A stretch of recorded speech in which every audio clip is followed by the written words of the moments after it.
Good afternoon, everyone, and thank you so much for joining us for our webinar on avoiding 5 major mistakes with thought leadership. My name is Abel Delgado, and I am the Digital Marketing Director for America's Market Intelligence, and I'm going to be serving as the lead speaker for this particular event. So before we get started, I want to give you an idea of what to expect. Basically, we're going to cover these 5 mistakes. We're going to show you how they happen, and then how to correct each one of those mistakes. There's going to be a lot of tips flowing in this particular webinar, a lot of practical things that you may or may not be familiar with implementing. It depends on your level of executing thought leadership. That's not a problem, however. If there's things that I say that don't quite make sense to you, you can just ask me a question and I'll do the best that I can to answer your questions within the flow of the presentation. The way to do that is that if you look at your participant panel, you'll see a number of icons and one is going to say Q&A. You click on that, you bring up the window, type in your question, and I'll do the best that I can to get to it in the flow of the presentation. It's a little tricky because I'm looking at a presentation on the left and some other screens on the right, but I'll do the best that I can to get to them. And if I don't get to it in the flow of the presentation, then what I'm going to do is address them at the end after we finish, okay? So what else do I want to go over with you?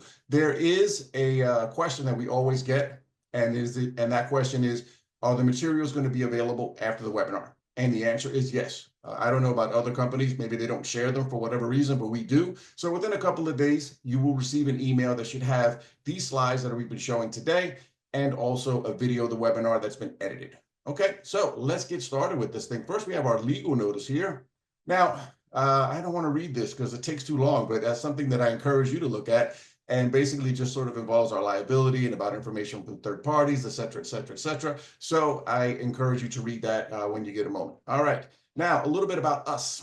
So I work in thought leadership for 2 particular companies. First is Payments and Commerce Market Intelligence, which is a payments company focused on global payments, and then America's Market Intelligence, AMI. So America's Market Intelligence is focused specifically on providing market intelligence for Latin America. It's been around since 1993, and it focuses on giving data and insights to give guidance to companies that want to make big, important strategic decisions in Latin America. PCMI was started in 2022. And that particular company was first the payments arm, so to speak, or the payments practice of America's Market Intelligence. But what happened is that in 2022, we spun it off as a separate entity because we wanted to handle global payments as well. So PCMI actually doesn't just work on Latin America. It also works on other markets in Asia Pacific, Europe, Africa, etc., within the sector of payments. But like AMI, it focuses on the same concerns in terms of market intelligence. And those fall in these 3 buckets here, which would be customer, and that's a lot of market research in terms of customer behavior or customer preferences and things of that nature. And then we get into competitor, which is about competitive intelligence. If you want to know what your competitors are doing, what they might be doing, that sort of thing, and you want to counteract these actions of theirs, then that kind of insights and research can help you in that regard. Then we have context, and that focuses more on risk, because that can be, the context can involve risk from a political standpoint, an economic standpoint, a regulatory standpoint. So both PCMI and AMI focus on those 2 particular areas. Now, what does that have to do with thought leadership? Well, I started in 2016 doing thought leadership first for AMI and then later for PCMI. So that afforded me a number of different lessons along the way through trial and error. And I want to share that information here with you. The other component is that for both companies, we do thought leadership for other clients. So that's also helped us learn a few things as well. And that also forms part of what we're going to be going over here today. All right. So now you know a little bit about us. Let's talk about our first mistake.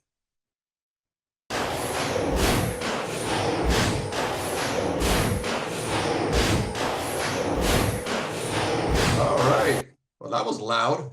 And you may wonder why I did that in a way. And there's sort of a purpose to that, because a lot of times, as you know, webinars can be a little bit tedious and they almost feel like you're being back in the classroom and the professor's droning. So I like to break things up a little bit to illustrate some of my points. And the robots with the marching seems like a good idea to me. So I don't know if you agree, but I thought it was good. So the whole idea of this is being a thought follower. That's a mistake that companies make a lot of times. So what does it mean to be a thought follower? Well, it means that you cover the same information that's already been covered in the industry a bunch of times. You don't really have any solutions. You highlight a problem, but you don't really have a solution for it. There's no direction that you can point to go in that's going to be a little bit different. These are some of the ways that you fall into that trap of becoming a thought follower. So what can you do to avoid that? Well, a couple of things. First, you can find a new way to look at an issue. You can uncover new topics. You can find solutions to problems, and you can focus on new topics. Now, that seems very pat, right? Because I'm just basically giving you the opposite of what the previous slide said, but that's really how you do it. And there is a way to do all of this in a very simple, straightforward manner. So let me give you what that way is.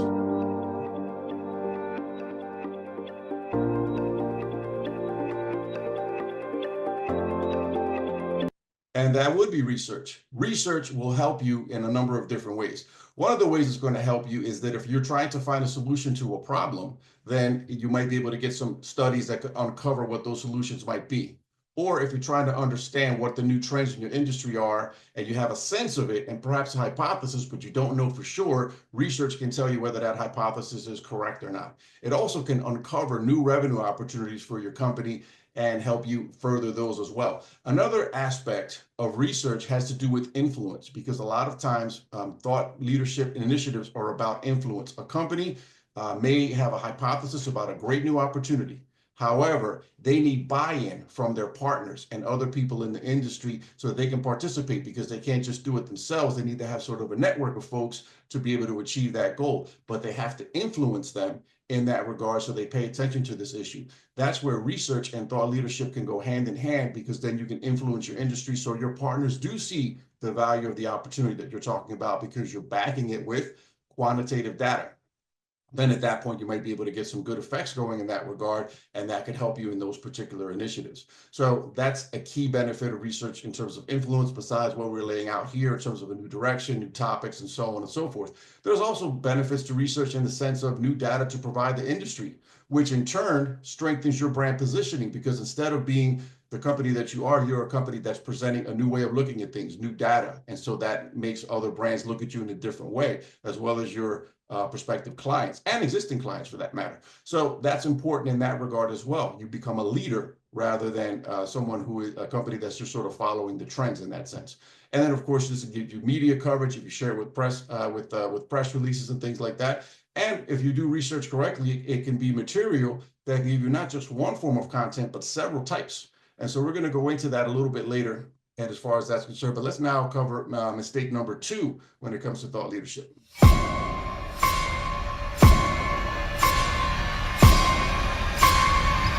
All right, overselling. As you can see, I'm big into the loud videos, but it's hard to really communicate underselling with the video, so I kind of just went with overselling on that one. And this happens a lot, and this mistake happens with companies doing thought leadership because they focus on selling. Basically, the content that they produce sells first and informs second.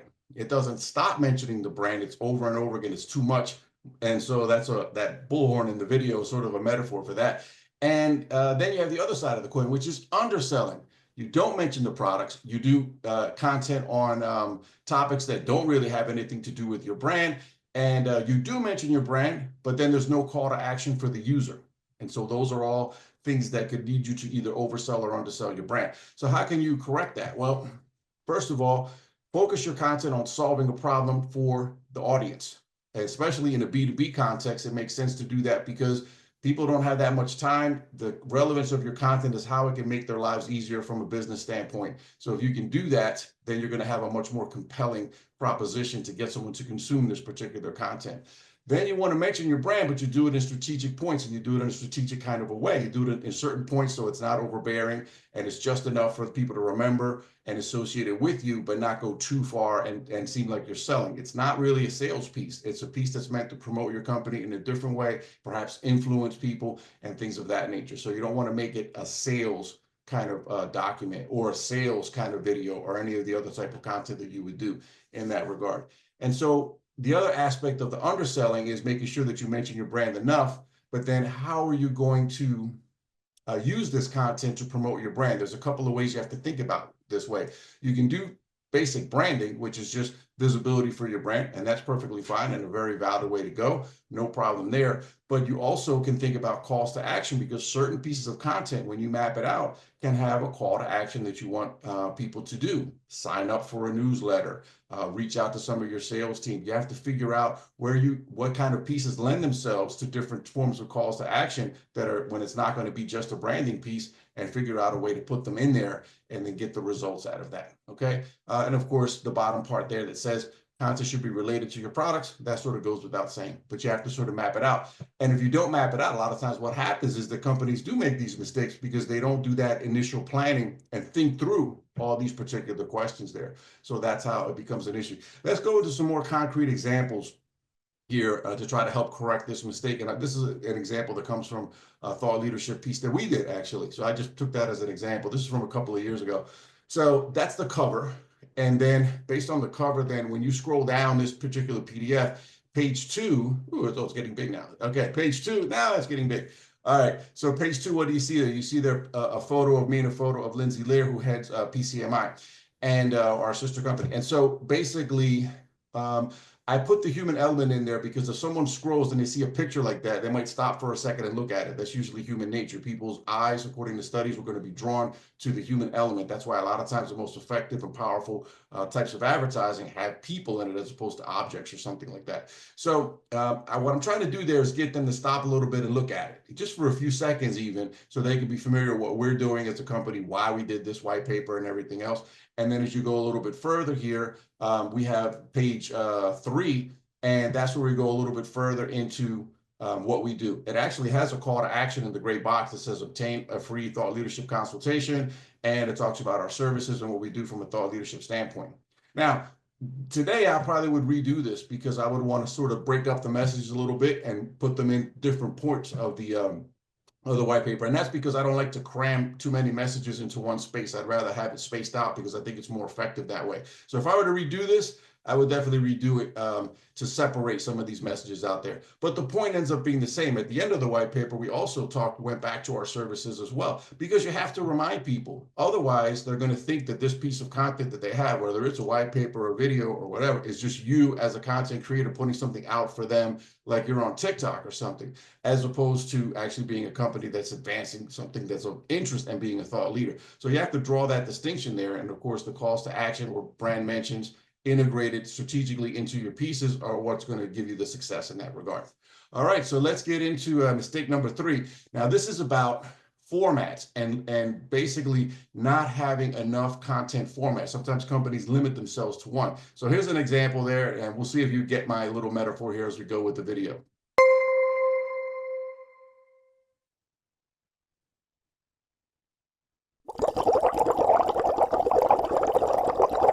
There you go. Bubbles. So you don't want just one bubble, you want many bubbles, right? So the idea there a lot of times is companies fall into this trap because they focus on one type of format for their content and don't think about expanding it out in any sort of way. So they'll just sort of put it in a particular format and just leave it there, or they'll develop ideas that lend themselves to just one format. So here's an example of this. If you do a 2-minute video with the script, the 2-minute video is not going to have a very long script, and it's going to just have a few words.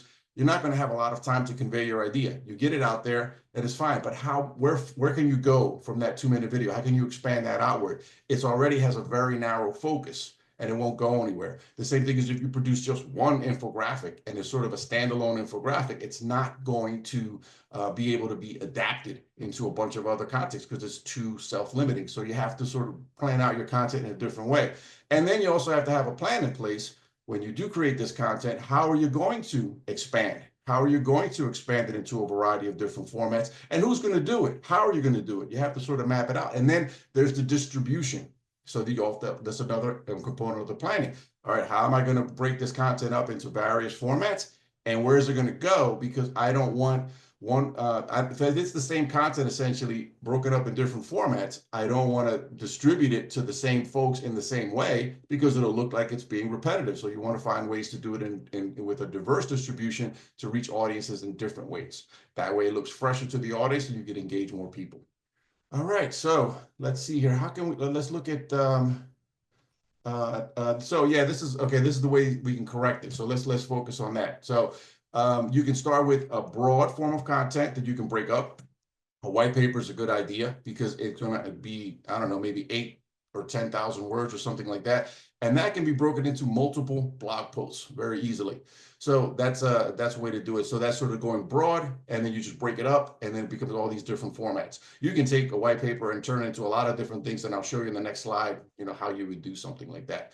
So then you can also start with something that's sort of a multiple, how would I explain that? You would start with pieces that can become a whole. That's what the slide says, and I think that's the best way to word it. So what does that mean?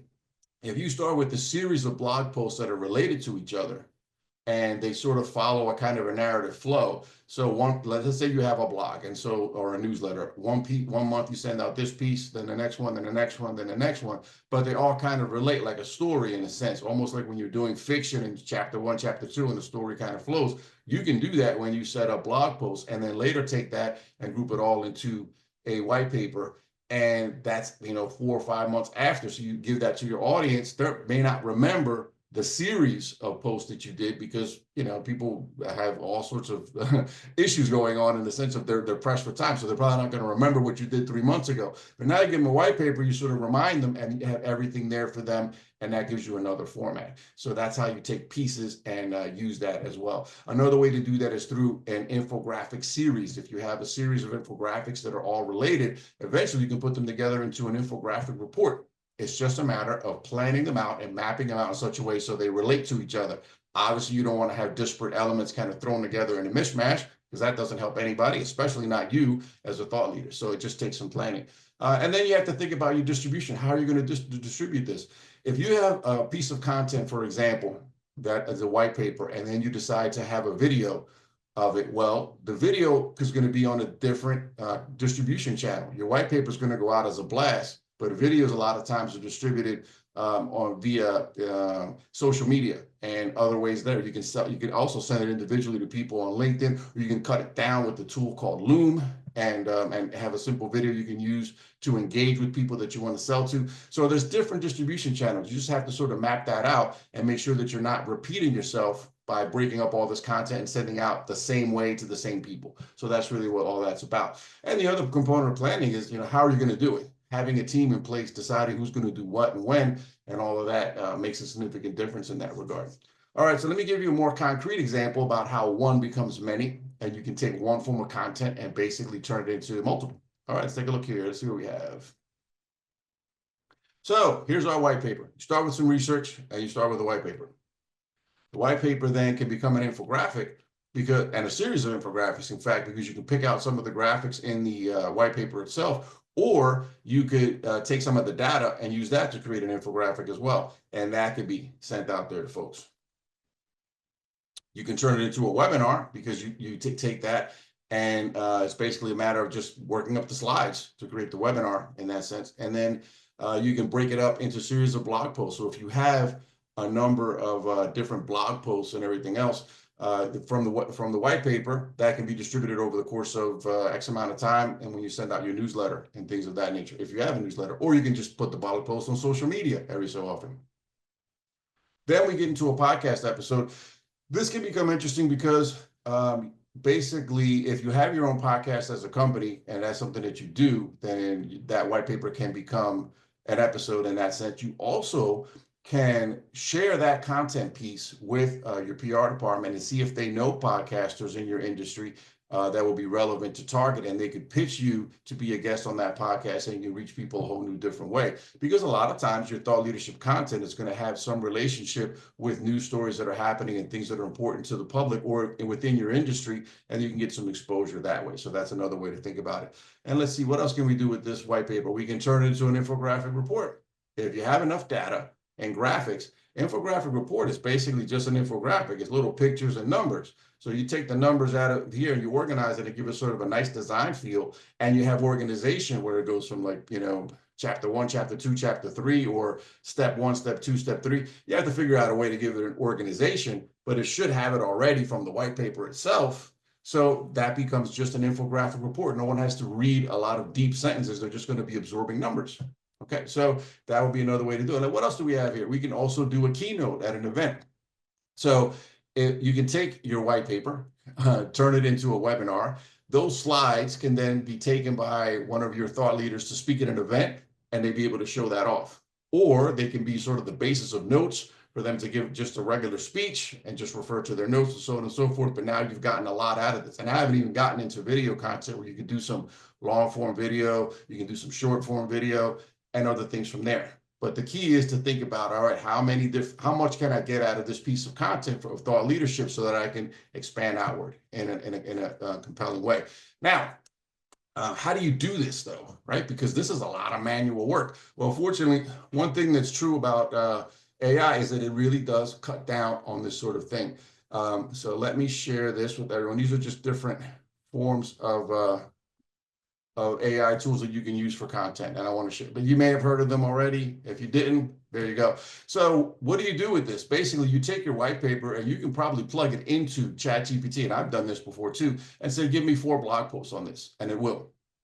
Or you can take a webinar transcript and give it to any of those AI tools and ask it to give you a blog post or something else, and it'll spit it back out. Now, it's tricky because it's best to have a subscription so you can have more opportunity to prompt and more time to play with these pieces. It's not going to be perfectly right after the first time you give it to them. After you put it in AI, you have to play around with the prompts to get it to where you want it to be. Prompts just means the directions you're giving it. So, you may want to also give the AI tool some examples. So I'll give you an example. So see how would I explain this? Okay, so for an infographic report or a regular infographic, I have outlines that I create that I send to my designers to create. So with AI, what I've been able to do, if I want something to be turned into an infographic outline for me that I can then turn over to designers, I can actually, upload that file along with the piece that I want to be worked on and say, make it like this. And it will.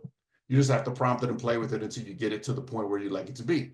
So that's basically a way to use it. And it's just a matter of getting familiar with the tools. A lot of the people already at your company, I'm sure, are already quite familiar with some of these tools and will be able to step in and help out in that instance. But there's certainly a way to make things a lot faster. I wouldn't recommend depending on AI for everything. I want a human element to just edit it and adjust it and make sure that it's ready to go. But this can save a lot of time. So it's something that's really worth thinking about when you want to get one form of content into multiple forms of content. All right. Where are we now? What's next? Let's take a look here. I think, yeah, it's a consultation. So as you can see here, the tips are coming fast and furious. This is a lot to take in. And I don't expect you to really grasp all of it in one shot, especially if you don't do thought leadership on a regular basis. So it can be a little bit overwhelming. That's why I wanted to have this thought leadership consultation. And the reason is there may be things that are in this presentation you want me to go over with you in greater depth to help you. So I'd be happy to do that over that hour. Or it may be that you have some questions and you're developing your thought leadership at your company and you would like to get an outside opinion as to which way to go or what to do. So I'd be happy to help in that regard as well. So how can we set this up? That's a QR code. Let me see here what else I can do. The QR code, you scan it with your phone and you get my calendar there basically, and then you would just book a call and we can sit down and talk. And you can click on this link that I'm sharing in chat and you just click on that. That's a faster way if you don't happen to have your phone handy to scan the QR code. And what else can you do? You can also email me if you want. And let me share my email here. That's also in the chat. So you share your email and I'll be happy to talk to you and walk through whatever part you didn't understand, whatever part that, you want some clarification on, or things that you would like to learn to do in your particular company regarding thought leadership. Let's see. Now that we're at sort of a pause, I don't know if you guys have questions, but to remind you again, if you look at your participant panel, you'll have icons, the Q&A icon you can bring up and you can type in your question. So anything that I've said so far doesn't make sense or makes half sense or whatever, and you want to ask about it, by all means, fire away. I do have the Q&A window here in front of me myself to be able to see the questions and address them. And that should basically be it. All right, so let's see what we're going to move on next to. Mistake 4. Let's take a look.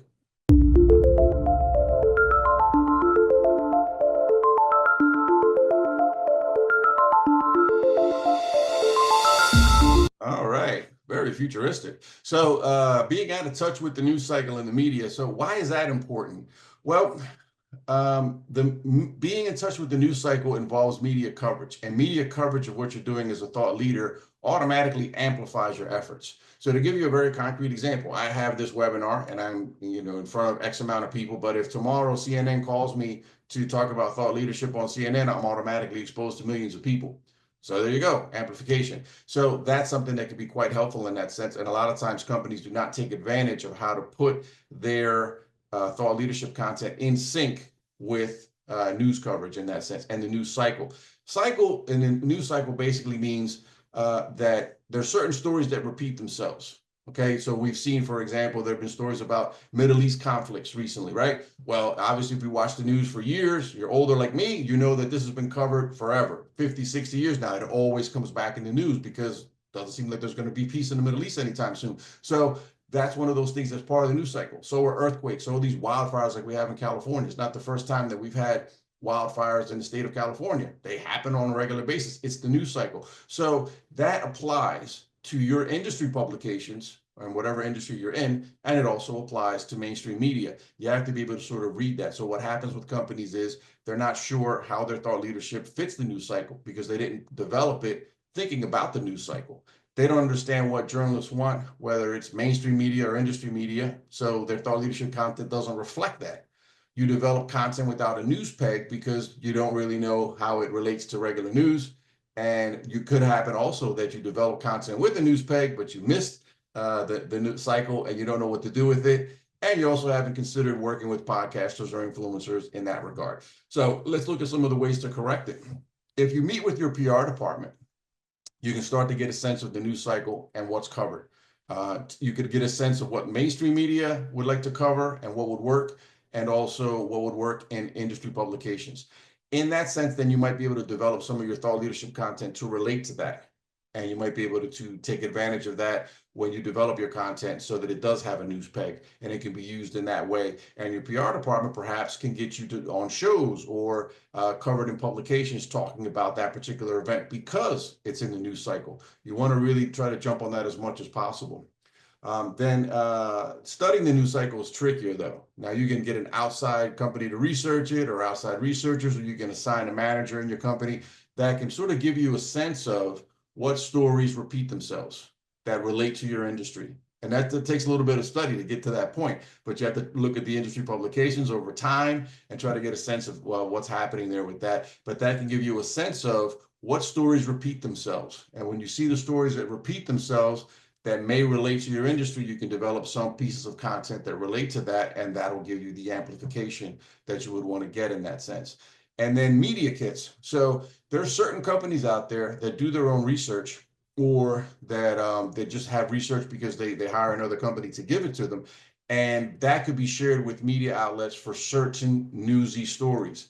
If they think about developing media kits based on stories that are in that cycle that are important, then they might be able to then get that data to the journalists through the PR department. And so they'll be cited by those sources. And that's a way to get some extra coverage and show your brand is important and it has this great data on this particular issue. And you might be able to go even further and score an interview with those publications or those TV shows or whatever to be able to get on there and get further media coverage.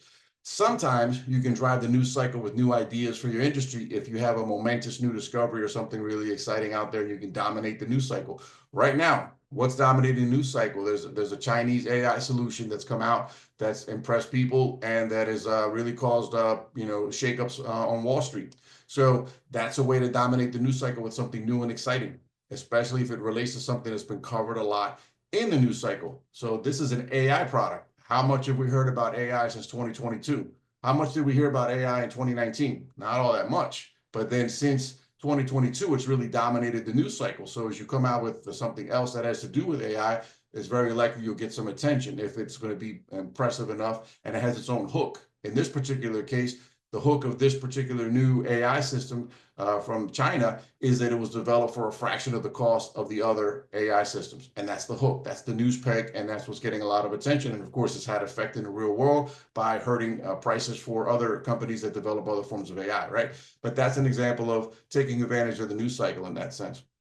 Now, you could also use your thought leadership to create analysis pieces and opinion pieces that are put out when something happens. And they're put out in reaction to when something happens. I'll give you a concrete example of that in a bit, but you're not really thinking so much of doing something necessarily critical, because a lot of opinion is critical. That may cause problems with your brand's positioning, but you may be able to offer some analysis and some context that may be useful to your audience. And I'll show you what we mean by that in a bit on the next slide. And that's a way to then take advantage of what's hot in the news cycle and get some attention for your company and get some traffic coming your way. And they call that newsjacking among PR people. And the way they do it usually is they have experts already queued up that can talk about different events. And as soon as something happens, they pitch them to the media as interview subjects, and they can get them on TV using their influence. And that's a way to get attention to the brand or the institution that that person represents. So another thing you can do there is evergreen stories. If you understand the news cycle, you can develop stories, particularly blog posts that cover topics that are perennial. So let's say that, for example, your company for some reason is an environmental organization and understands the main causes of wildfires. When another wildfire erupts, and it certainly will and gets a lot of coverage, that person who did the blog post can be pitched to the media to be able to be someone to answer questions about how these wildfires start, what are the prevention tactics, and analyze the situation on the ground with that particular wildfire that started and give some answers. It's tricky to match it all up because obviously companies do so many different things. But if you identify the stories in the news cycle, there's certainly something you can think about. And from an evergreen standpoint, if it's a blog post, basically what you can do in that sense is that you just republish the blog post. It could be found then in search when a reporter is researching that topic, and that could lead them to you in addition to your PR department making some efforts to promote you as a thought leader to answer the questions and talk about wildfires, for an example. All right. Rankings is another way to get some news attention with thought leadership content. In that sense, I'll give you an example of GHI. This is a sister company for us. They're called Global Health Intelligence. They basically have a database of 19,000 Latin American hospitals. And one of the things they track of those hospitals is their equipment counts. So it basically tracks the amount of CT scanners and MRI machines and linear accelerators and everything else. And that's a resource for the medtech industry. In any event, what we did at GHI to promote that company and what it was doing was create a ranking of the best equipped hospitals in Latin America. And that's just a simple report. We promoted it by sending e-blasts to our existing database of folks. And we also got media coverage in the different countries because we promoted it by country, the best equipped hospitals in Mexico, the best equipped hospitals in Brazil, so on and so forth. And that combined effort got us a lot of media coverage and also leads from companies that saw all that data and said, this is interesting. This could be a tool for us to help identify prospects. And it went from there. But that amplification helped because it validated us in the eyes of our existing clients and helped attract some new people who had never heard of us before, because that amplification was not only in mainstream media like Diario Reforma in Mexico, it was also in industry publications centered on medtech, and that was the relevant audience. So that ranking, which was very legitimate and based on the data that GHI had, its value proposition also worked very well just to promote the brand. So explainer pieces, that's the last one.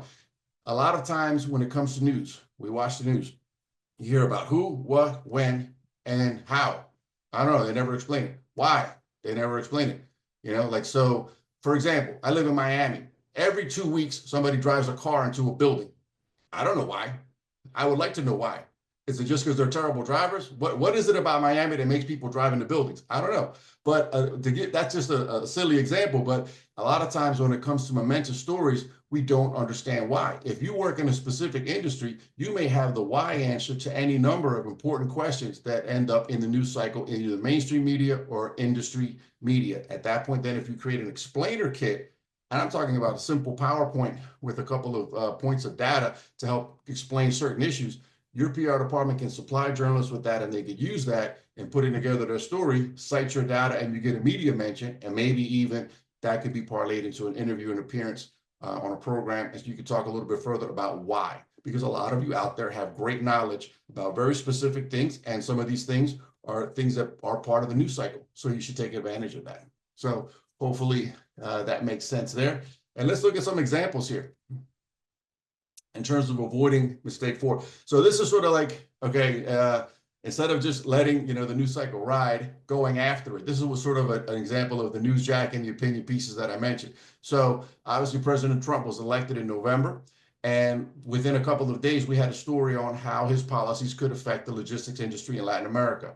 This is not a polemical article. This is not really political. It was looking at it strictly from an analytical standpoint so that our audience, who are logistics executives, could see what the possible effects could be, what could change with this. And it was basically a factual argument in that sense. It wasn't, a slam piece or a piece that was in favor of President Trump or anything. It was more an analytical piece to look at it from an objective standpoint. And that's a resource for our readers in the logistics industry, because they look to us for guidance in that area. That's why we do studies for them. So this is an extension of that, but it allowed us to get right there in sync with the news cycle. And this got a lot more page views than our normal pieces were getting, just because of the nature of it and the timing. And that's sort of an example of sort of the newsjacking. Now, this is the ranking that I was talking about earlier with GHI. So on the left, you see hospital rank. It has a name. We gave a name of it so it could have some sort of branding there. And what it is, the best equipped hospitals in Latin America. And this is an example of one of the reports. We did reports for separate countries, but we also did a general report that we circulated with people where the top 5 hospitals in each category are listed. So in this case, best equipped for hosting patients. It's about bed counts essentially, and it shows you the top 5 hospitals in each country that, according to the data from GHI, which is based on primary research and talking with the hospitals directly, and this is exactly the amount of beds that they have. And that's just a way of getting in front of people to showcase your data, but it's done through a ranking. So that's another example there as far as that's concerned. Let's take a look now at mistake number 5.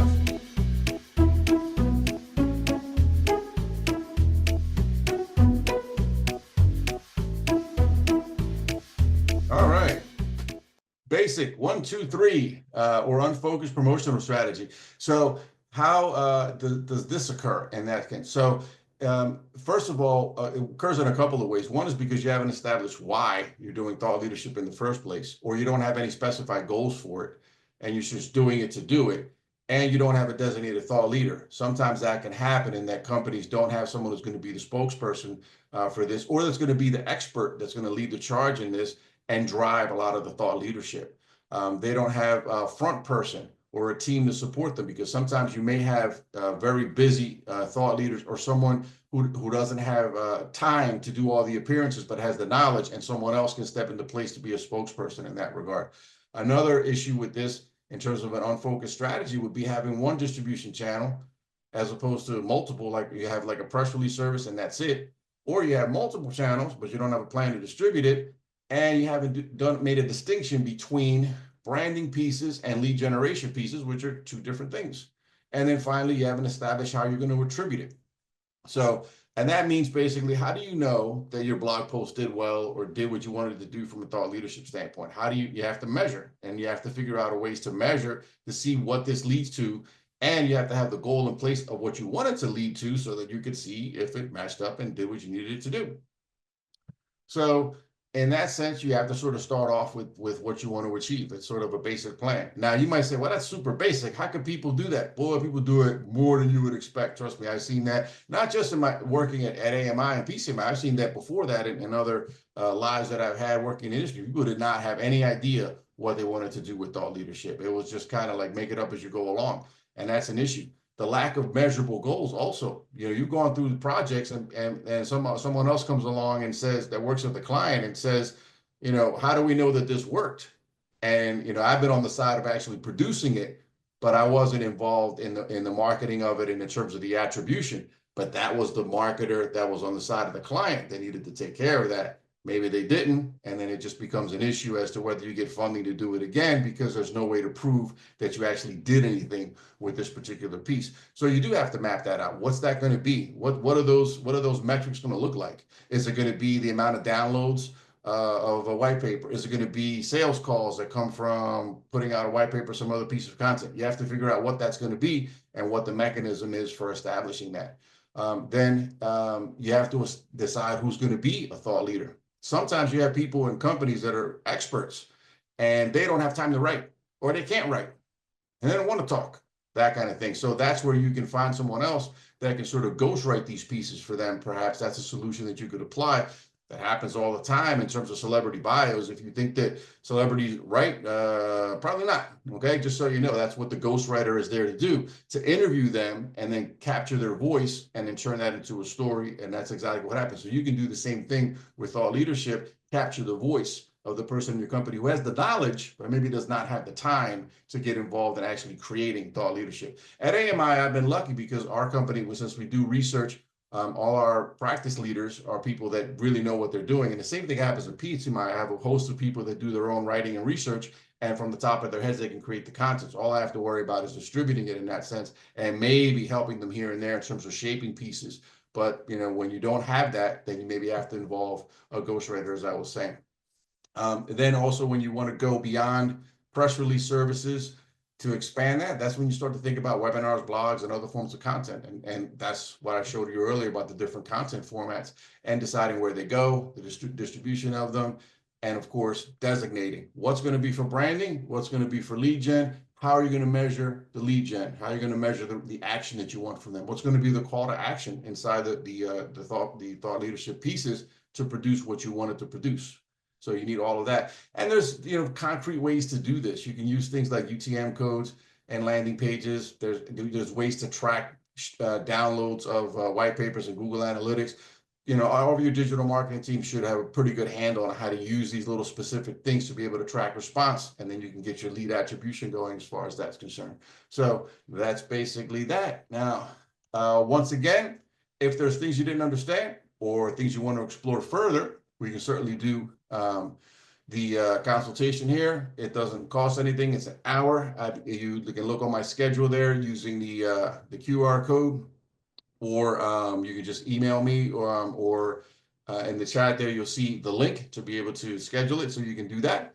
And I'd be happy to go over this further, because there's a lot of tactics that are being thrown around here. And if you're not experienced in this particular area, maybe something where you don't have as much of a handle on it. So that's something I might be able to walk you through or help you with questions or issues you might have in your specific industry.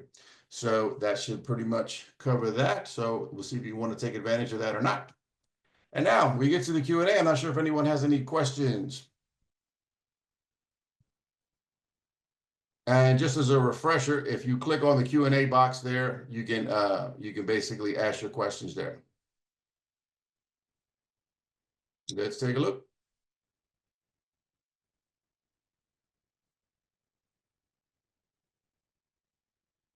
All right. So, all right, I have a question here from John. Let me see if I can, sorry. I have trouble seeing close up with my contact lenses here. So basically they're asking, John is asking how to take advantage of the news cycle in a more specific way, in the sense of like being able to, the whole stories. So the issue with that is you have to sort of start defining it in the first place. And so you need someone to help you with that, whether it's your PR department or somebody else that works in that particular area, and they can tell you the stories that tend to repeat, and that's what you have to align with your content. And you don't have to do that. That's just a way to do that, to amplify what you're doing in that sense. So it's not an obligation, but it's something that does help to get yourself out there. And related to that, great. Okay, yeah, okay, sorry. And so that will be the basic way to do that. And so I'm sorry, I just spotted a related question in there from Edward. And so this has to do with like podcasting and things of that nature, and how to amplify that and how to use influencers and things like that.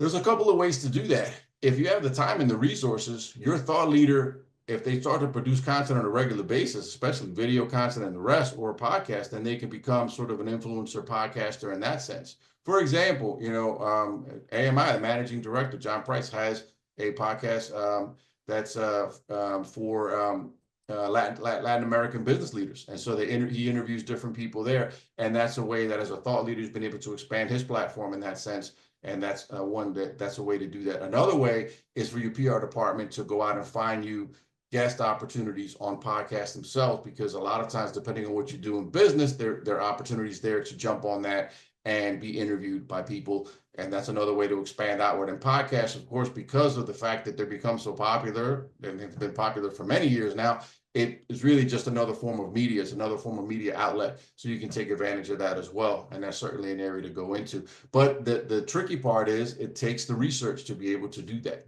So if you don't have the research to know where to go and what to do, then that's going to be a bit of a challenge. But once you research it, you can target people and become a guest or start your own podcast. All right. I think that does it for the question. I don't think anyone else has any other major questions here. So given that, I think it's probably time for us to close this up. I want to thank you for coming out and attending this particular podcast. If you have any questions, obviously you have my contact information there. And that should pretty much do it for today. So I want to thank you very much for having been here today. And we'll see you very soon. Bye now.